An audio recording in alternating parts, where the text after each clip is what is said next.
The tired fluorescent lights of the Greasy Spoon diner hummed a weary, monotonous tune, a sound that had long ago woven itself into the fabric of Clara's existence. Outside, a relentless November rain lashed against the large plate glass windows, turning the world into a blurred watercolor of gray and asphalt. Each drop that slid down the pane felt like another second ticking away from her life, a life spent wiping down sticky countertops and refilling salt shakers. She was 47, though the fatigue etched around her eyes made her feel closer to 60, a widow whose world had shrunk to the circumference of this diner. To the customers, she was a ghost in a faded pink uniform, a pair of hands that delivered coffee and cleared away plates, nothing more. Her presence was functional, her identity erased by the routine. This feeling of invisibility was a familiar ache, a dull throb beneath her ribs that she had learned to ignore, much like the constant hum of the lights. It was in this atmosphere of quiet dismissal that the boy, Leo, sat alone in the corner booth. He couldn't have been more than 16, with a shock of dark hair falling over eyes that seemed to absorb all the ambient light in the room. He was deaf, a fact made clear by the tentative way he pointed at the menu, his slender finger tracing the words for a cheeseburger and fries. From the kitchen, the cook, a perpetually irritable man named Sal, grunted in annoyance at the delay. A couple in a nearby booth sighed with theatrical impatience, their hunger apparently more important than a moment of grace. Leo felt their judgment like a physical weight. He visibly shrank, his shoulders curling inward as he slid his worn sketchbook closer, a shield against the world's harshness. Clara saw it all. She saw the flush of shame creep up the boy's neck, the way his hopeful expression crumpled into one of resignation. In him, she saw a reflection of her own silent battles, the countless times she had been overlooked, underestimated, and made to feel small. A fierce, protective instinct, long dormant, stirred within her. She moved from behind the counter, her worn-out sneakers making no sound on the checkered linoleum, her steps measured and deliberate. She offered him a small, genuine smile, catching his eye and tapping the menu with her own finger, nodding to confirm his order. She then used a few clumsy, half-remembered signs she'd learned from a TV show years ago. A simple thank you, and you're welcome. The boy's eyes widened in surprise, a flicker of light in the gloom, and for a moment, the oppressive weight in the diner seemed to lift, replaced by a fragile connection between two souls adrift in a sea of indifference. The air in the Greasy Spoon was already thick with the smell of stale coffee and frying onions, but a new, acrid scent of trouble wafted in with the arrival of Rick and Donnie. They were local fixtures, two men who had mistaken their town's familiarity for ownership, their boisterous entitlement sucking the oxygen out of any room they entered. They swaggered in, shaking rain from their leather jackets like wet dogs, their laughter loud and abrasive. Their eyes scanned the diner, not for a place to sit, but for a source of amusement, and they landed, with predatory certainty, on the quiet boy in the corner. Leo was an easy target, his solitude and perceived vulnerability a magnet for their casual cruelty. At first, their mockery was subtle, a grotesque pantomime of sign language performed behind his back, their faces twisted in idiotic grins. Donnie snorted, a pig-like sound that made the couple in the next booth flinch. Rick, the larger and more menacing of the two, leaned against the jukebox, his gaze fixed on Leo. The diner's low hum of conversation faltered and died, replaced by a tense, watchful silence. Everyone could feel the shift, the curdling of the atmosphere from mundane to menacing. Clara, standing by the coffee machine, felt a cold dread snake its way up her spine. Her hand tightened around the handle of the glass pot, the heat a faint comfort against her suddenly cold skin. The thugs grew bolder, their whispers turning into loud, jeering comments designed to be felt even if they couldn't be heard. Rick sauntered over to Leo's booth and, with a flick of his wrist, knocked the boy's sketchbook from the table.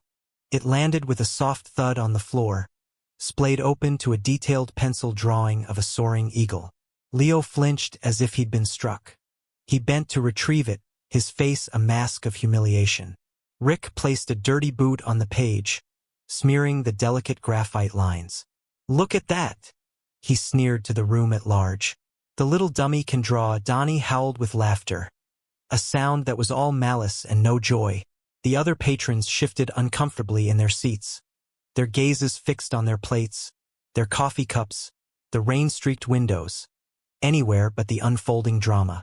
Their silence was a form of consent, a collective turning away that gave the bullies permission to continue. Clara's heart hammered against her ribs. This was more than just boys being boys. It was a violation, a deliberate act of crushing someone's spirit for sport.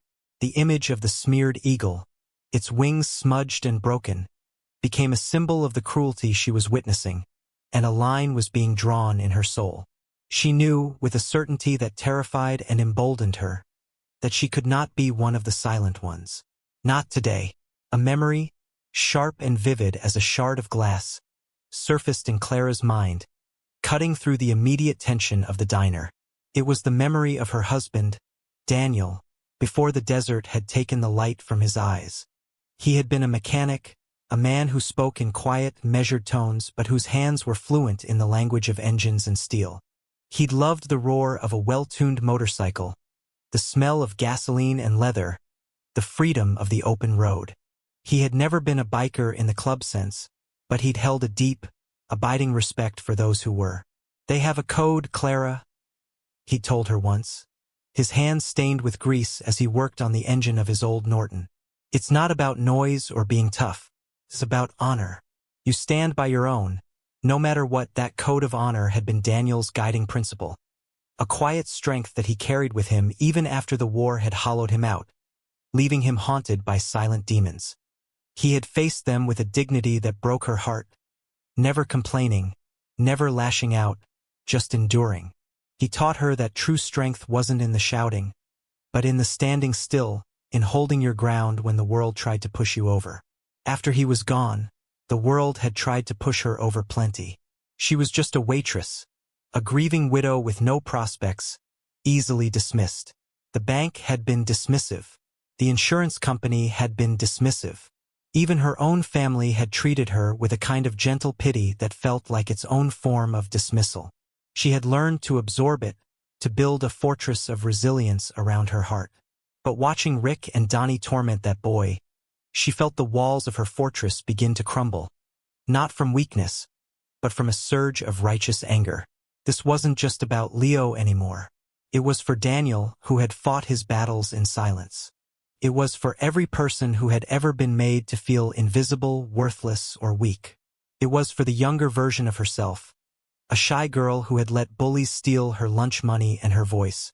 The scent of Daniel's old leather jacket, a scent she could still conjure if she closed her eyes, seemed to fill her senses. A mix of motor oil, sweat, and integrity. It was the smell of his honor. And in that moment, she knew she had to honor his memory, to embody the quiet strength he had shown her. She could not stand by and let cruelty win. Her fear was a cold, hard knot in her stomach, but beneath it, a different feeling was taking root. Resolve, solid and unyielding as the steel Daniel used to shape. The pressure in the diner had become a thick, suffocating blanket. Rick, emboldened by the room's collective cowardice, escalated his torment. He snatched the menu from Leo's trembling hands, the boy's last flimsy shield. He crumpled it into a tight ball, the sound of the paper crackling like dry leaves in the oppressive silence. He tossed it onto the table. "What's the matter, kid? Cat got your tongue?" he sneered, his face inches from Leo's. Donnie, his loyal hyena, snickered, leaning against the booth's worn vinyl, trapping the boy. Leo was frozen, his eyes wide with a mixture of fear and defiance, a single tear tracing a path down his cheek. He refused to look away from his tormentors, a small act of dignity that only seemed to fuel their contempt. Rick turned his attention to Clara, his eyes narrowed into cruel slits. "Hey, lady," he barked, snapping his fingers. "You gonna stand there gawking all day? Get us some coffee. And make it quick." His voice dripped with disdain, reducing her once again to her function, a servant. The other patrons seemed to shrink further into themselves. An elderly man, who had been a regular for years, suddenly found the bottom of his coffee cup intensely fascinating. The young couple who had been whispering earlier were now silent, the woman's hand clutching her boyfriend's arm under the table. Their inaction was a tangible force, a vacuum of courage that allowed the ugliness to grow and fester. Clara felt their fear, their desperate wish to be anywhere else. She understood it. She felt it too. It would be so easy to just pour the coffee, to placate the bullies, to let the moment pass. Her job, her safety, her quiet, unremarkable life depended on not making waves. Sal was surely watching from the kitchen, ready to fire her for causing a scene that might drive away paying customers. The knot of fear in her stomach tightened. But then she looked at Leo. She saw the tremor in his hands, the silent plea in his eyes, and the brave set of his jaw. He was alone, and in a world that was already silent to him, the silence of those who could help was the cruelest sound of all. She could not add her own silence to that deafening chorus. The choice was clear, stark, and terrifying. She could pour the coffee and lose a piece of her soul, or she could stand up and risk losing everything else. The hum of the fluorescent lights seemed to mock her, counting down the seconds to a decision that would define her. The moment stretched, taut and fragile, ready to snap.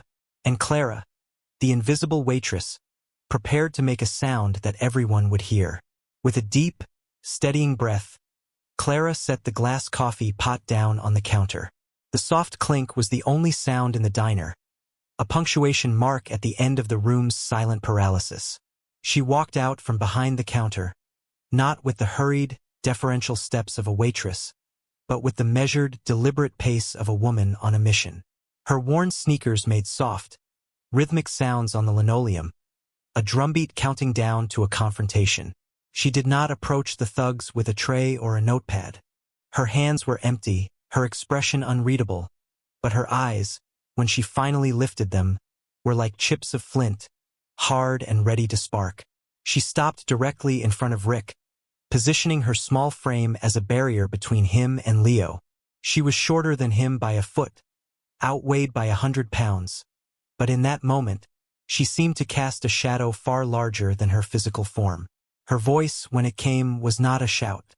It was low, calm, and resonated with an authority that stunned the entire room. "Leave him alone." The words hung in the air, simple and direct. Rick blinked, a flicker of surprise crossing his brutish features before it was replaced by a contemptuous sneer. "Or what, Grandma?" he scoffed, his voice dripping with condescension. He gave her a light shove, expecting her to stumble, to fold. But Clara stood her ground, her feet seemingly rooted to the floor. She didn't even flinch. She just held his gaze, her own unwavering. "I said," she repeated, her voice dropping even lower, gaining intensity, "leave him alone. Get out of my diner." The possessive pronoun was a declaration. She wasn't just an employee. She was the guardian of the space, and her protection extended to the vulnerable boy in the corner. Before Rick could react, she bent down in one fluid motion and picked up Leo's sketchbook. She gently smoothed the crumpled, boot-smeared page, her touch careful and reverent. She handed it back to Leo, her eyes never leaving the thugs. It was a simple gesture, but it was profound. It was an act of restoration, of defiance, of profound human decency in the face of ugliness. She had chosen. She had sacrificed her anonymity, her safety, and quite possibly her livelihood, for a principle. She had refused to be a bystander. In that one small, selfless act, Clara the waitress had become Clara the protector, and the soul of the Greasy Spoon Diner was forever changed. The immediate aftermath of Clara's action was not noise, but a profound and altered silence. The previous quiet had been born of fear and avoidance. This new silence was thick with astonishment and a dawning sense of shame. It was as if a spell had been broken. The old man in the corner booth, who had been staring so intently into his empty cup, slowly lowered it to the saucer. He looked at Clara, his watery blue eyes filled with a respect that had been absent moments before. The young woman who had been clutching her boyfriend's arm released her grip. She sat up straighter, her gaze fixed on the quiet waitress who was now radiating a strength that dwarfed the two thugs. A low murmur rippled through the diner, whispers of "Did you see that?" And she's got more guts than anyone else in here. The cook, Sal, who had been peeking through the service window, emerged from the kitchen, a meat cleaver held loosely in his hand. His perpetual scowl was gone, replaced by a look of grudging admiration. He didn't say a word, but he stood in the doorway, a silent, formidable backup. The power dynamic in the room had irrevocably shifted. Rick and Donnie were no longer the predators in control. They were the center of a circle of judgment, their cruelty exposed and ugly in the diner's harsh light. They had expected Clara to cower, to apologize, to scurry away. Her quiet, unshakable defiance had thrown them completely off balance. They exchanged a look of disbelief, their bluster momentarily deflating. They were bullies, and the currency of bullies is fear. Clara had refused to pay. Her courage had become a mirror, forcing every other person in the room to see their own inaction reflected back at them. The shame was palpable. It was in the averted eyes of the man who had sighed in annoyance. It was in the reddened cheeks of the young man who had stayed silent while his girlfriend urged him to do something. Clara hadn't just stood up to the thugs. She had stood up for the soul of the community gathered in that small, greasy diner. She had reminded them that decency wasn't a passive quality, but an active choice. And as they watched her stand, small and resolute, they began to rethink everything they thought they knew about the quiet woman who served them coffee. Just as Rick's shock began to curdle back into anger, his fists clenching at his sides, a new sound intruded. It began as a faint, low vibration. A tremor felt more in the soles of their shoes than heard with their ears. It grew steadily, a deep, guttural rumble that seemed to be coming from the very earth itself. The windows of the diner began to rattle in their frames. The coffee in the cups rippled. The sound swelled into a deafening, thunderous roar, the unmistakable sound of dozens of powerful motorcycle engines converging on their location. Heads turned towards the rain-streaked windows. One by one, headlights cut through the gray afternoon, illuminating the parking lot. A fleet of Harley-Davidsons, chrome gleaming even in the dim light, pulled into the lot with practiced, intimidating precision. They weren't just bikers. The iconic Death's head patch emblazoned on the backs of their leather vests announced their allegiance with chilling clarity. They were Hell's Angels. The door to the diner swung open, and they began to file in. They moved with a quiet, menacing grace, their heavy boots thudding on the linoleum. They filled the diner, not just with their physical size, but with an overwhelming presence that seemed to absorb all the air and sound. There were 10, then 20, then more, until at least 45 bikers packed the small space, standing shoulder to shoulder, their faces hard and unreadable. The smell of rain-soaked leather, engine oil, and damp denim permeated the air. They didn't speak. Their collective silence was more intimidating than any threat. Their eyes, sharp and assessing, scanned the room, taking in the scene with an unnerving stillness. They saw the two trembling thugs, the frightened but resolute waitress, and the small, tear-streaked boy in the corner booth. The leader of the pack, a man built like a mountain with a thick, graying beard and eyes that held a startling intelligence, stepped forward. His gaze swept past Rick and Donnie as if they were insignificant pieces of furniture. His eyes landed on Leo. For a fleeting second, the hard lines of his face softened with something that looked like concern, a flicker of humanity that was all the more startling for its context. The diner, which had been tense before, was now frozen in a state of suspended animation, waiting for the inevitable explosion. The world had shrunk to this single, charged moment, the low hum of the fluorescent lights now completely drowned out by the silent roar of the biker's presence. The hulking leader, whose vest identified him only as Preacher, moved toward the corner booth with a surprising gentleness. He completely ignored Rick and Donnie, his focus entirely on the boy. He reached the table and tapped Leo gently on the shoulder. Leo, who had been staring at the floor, looked up, his eyes wide with fear. But as he recognized the man standing before him, the fear melted away, replaced by a wave of profound relief that was visible to everyone in the room. A small, watery smile touched his lips.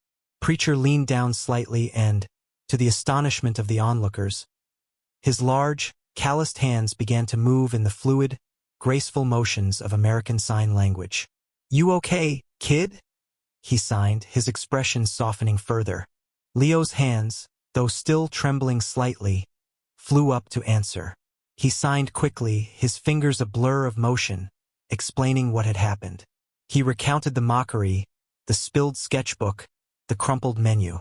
Then, he pointed a finger toward Clara, his expression shifting to one of profound gratitude as he signed. "She helped me." She was brave. Preacher's gaze shifted from the boy to Clara. It was an intense, penetrating look, not of aggression, but of deep and serious evaluation. He was weighing her, measuring her character in that single silent moment. As the silent conversation unfolded, another biker, a man with a scarred face and a voice like gravel grinding together, turned to the now petrified thugs. "That boy," he began, his voice low but carrying to every corner of the silent diner. "His father was sergeant-at-arms for our charter, rode with us for 10 years. He took a bullet meant for our president, saved his life, and died on the road." He paused, letting the weight of his words sink in. "That makes the kid family. He's our blood. And you two just made the mistake of messing with our family." The revelation descended upon the room like a physical blow. Leo wasn't just some random, vulnerable teenager. He was the son of a fallen hero, a cherished ward of the most notorious motorcycle club in the country.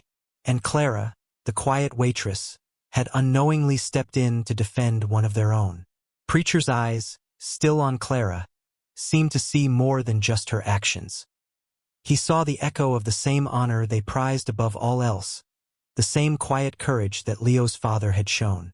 In that moment, a bond was forged between the unassuming widow and the formidable brotherhood, a bond of shared principle, forged in an act of selfless defiance.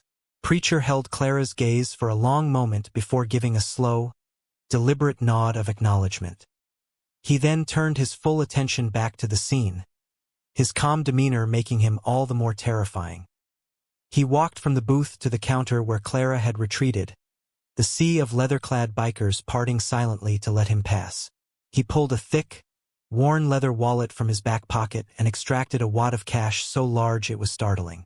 He laid the bills on the counter, smoothing them out with one hand. "For the boy's meal," he said, his voice a low rumble that commanded absolute attention. "And for your trouble," he added several more $100 bills to the pile. "And for the diner. From now on, this place and everyone in it is under the protection of the Hell's Angels." The promise was delivered not as a threat, but as a statement of fact, an unbreakable covenant. He then turned slowly, his gaze finally falling upon Rick and Donnie, who looked as if they were about to be physically ill. Preacher's voice dropped to a chilling whisper. "You two, you will apologize. First to the boy, for your disrespect. Then to the lady, for your cowardice." There was no room for negotiation in his tone. It was an order that would be obeyed. Trembling, their faces chalk-white, the two thugs stumbled over to Leo's booth. They mumbled incoherent apologies, their eyes darting around nervously, unable to meet the boy's steady gaze. They then turned to Clara, stammering out a similar, pathetic excuse for an apology. Preacher watched them, his expression one of utter disgust. He gestured to two of his men. "Get them out of here. Make sure they understand that they are never to set foot in this town again." The bikers grabbed the thugs by their collars and hauled them unceremoniously out of the diner and into the rain. Preacher then walked back to Clara. He reached up to his own vest, to the collection of pins and patches that told the story of his life, and carefully unfastened a small, intricately detailed silver pin in the shape of an angel's wing. He held it out to her. "A sign of respect," he said, his voice softer now. "From our family to you." He gently took the lapel of her faded pink apron and pinned the wing to it. "No one," he added, his eyes sweeping across the diner's other patrons, "will ever trouble you again." The gesture was more powerful than any amount of money or words. It was a mark of honor, a symbol of her acceptance into their formidable circle of loyalty. The silver wing shone brightly under the humming fluorescent lights, a beacon of her newfound, hard-won respect. The tension in the diner finally broke, replaced by a quiet, reverent awe. The bikers' demeanor shifted. Several of them moved to Leo's booth, one pulling up a chair and sitting with him. This biker, it turned out, was fluent in ASL, having learned it for a niece. He and Leo began an animated conversation, and for the first time that day, a genuine, unburdened smile spread across the teenager's face. Preacher gave Clara a final, respectful nod, a silent acknowledgement of the warrior spirit he saw in her. Then, with a quiet signal, he led his men out of the diner. They filed out as they had come in, a silent, disciplined force of nature, their intimidating presence replaced by the vacuum they left behind. The thugs were gone, vanished into the rainy afternoon with a clear understanding of their new place in the world. The diner was left in a state of profound stillness, but it was a peaceful silence now, cleansed of fear and filled with a shared sense of wonder. The patrons looked at Clara with new eyes. She was no longer just the waitress. She was the woman who had stood her ground, the woman who had earned the respect of the Hells Angels. The old man in the corner raised his coffee cup to her in a silent toast. The young couple, on their way out, left a $50 bill on their table, a tip that was more an offering of gratitude. Clara stood behind the counter, her fingers tracing the delicate shape of the silver wing pinned to her apron. Felt impossibly heavy, a weight of honor and responsibility. She looked over at Leo, who was now eagerly sketching in his book, the earlier trauma seemingly forgotten, replaced by the warmth of acceptance. He caught her eye and held up his sketchbook. He had drawn a picture of her, standing tall and proud behind the counter, the fluorescent lights of the diner forming a halo around her head. And on her chest, he had drawn the silver wing, sketching it with such detail that it seemed to shine right off the page. Outside, the chorus of motorcycle engines roared to life, a final, thunderous salute. The sound faded into the distance, but their promise lingered in the air, a shield of loyalty around the greasy spoon. The rain had finally stopped. A weak but determined sliver of sunlight broke through the clouds, piercing the gloom and sending a single golden ray through the diner window. It illuminated the swirling dust motes, turning them into a galaxy of tiny, dancing stars. In that quiet, transformed space, Clara felt a sense of belonging she hadn't felt in years. Her quiet dignity, once a private, internal flame she had nurtured in secret, was now a recognized and protected force. She was no longer invisible. She was seen.